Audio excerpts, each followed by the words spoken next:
তো কিছুক্ষণ আগে বৃষ্টি হয়েছিল, প্রচুর পরিমাণে বৃষ্টি হয়েছে।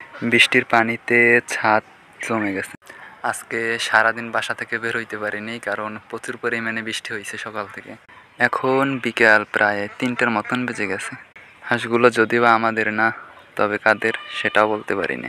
শেষে চলে আসলাম কোলার ভিতরে। সারা কোলায়ও মানুষ নেই, দূরে একটা মহিলা দেখা যাচ্ছে, তাছাড়া অল্প অল্প রোদ আছে।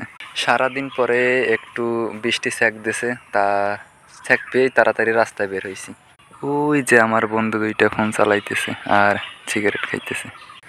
যারা চ্যানেলটি সাবস্ক্রাইব না করেছেন তারা একটু দয়া করে সাবস্ক্রাইব করে নেবেন। এই জায়গাটাতে প্রায়ই আসা হয় শুধু বসে থাকার জন্য, কারণ ওখানে বসার সিট আছে আর ভালোও লাগে। বিকেলের আকাশটা অনেকটা সুন্দর দেখা যাচ্ছে, কত সুন্দর দেখেন। গ্রামীণ পরিবেশে ঘুরতে আসলেই অনেক ভালো লাগে, চারিদিকে শুধু সবুজ গাছ আর নদী নালা।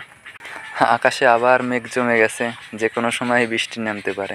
পানিগুলো কিন্তু সব বৃষ্টির পানি। বন্ধুগুলোর কোনো হুঁশ নেই, আমি এদিকে ভিডিও করতেছি, ওরা ফোন চালাইতেছে। দেখবেন সবাই, আল্লাহ হাফেজ।